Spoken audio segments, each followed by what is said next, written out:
So I am sure you all know Nintendo has announced their new innovation, which is an accessory of the Switch catered to children and kids at heart. This is called Nintendo Labo. Yes, it is cardboard essentially, but we're not going to get into that aspect.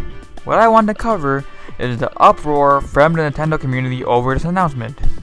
As I have mentioned before, this is catered to children. They said it before announcing the Labo that it would fit these aesthetics, to temper our expectations and realize the purpose of it. So obviously for me, I tempered my expectations and realized beforehand that I likely would not be purchasing what object they would be showing, but still be intrigued by what Nintendo might show. So no matter what it is, I could have my opinion on the matter, but not be disappointed, because this was not made for my demographic in mind. Yet to my surprise, many people were angry about the announcement, having some interesting /s opinions. Let's meet the contestants, for your opinion is wrong, mine is fact. Contestant number 1. Nintendo is out of touch. This won't appeal to children. Oh, the audience sure loves that entitlement. Contestant number 2. $80 for cardboard. Oh my, the crowd is going wild. Contestant number 3. This is so stupid. No one asked for this. My children won't like this. And last but not least, contestant number 4. Nintendo could have announced their online plans or developed a new IP instead of this.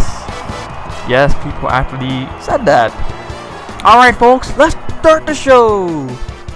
Contestant number 1. Nintendo's out of touch, this won't appeal to children. So number 1, you say they're out of touch. And maybe on some principles, they are.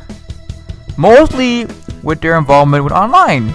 But Nintendo does not do things by the book traditionally, which is why the Switch is succeeding and performing so well. So if Nintendo wants to take risks with new ideas, why restrict them to this ideology that they do things what their competitors do? Nintendo has a high pedigree due to their doing things on their own terms.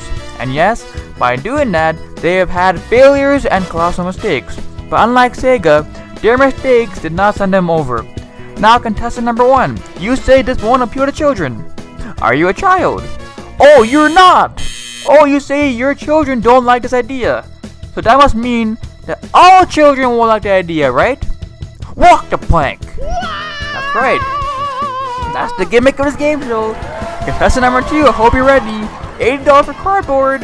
If you're just looking at the fact that it's cardboard, then you're missing the point here. This is about building either with parents, friends, or classmates. It's truly about the journey, not the destination here. I don't know if the games themselves have depth to it, but the building process themselves have depth, and that's the whole objective of this. Playing the games after is the reward, but the experience you get by building it is what Nintendo is trying to market here. I think you know what's going to happen here, contestant number 1. Contestant number 2, you saw what happened to number 1. Oh, don't cry. Like a penguin. Walk the plank. Okay, contestant number 3. This is so stupid. No one asked for this. Why would I buy this?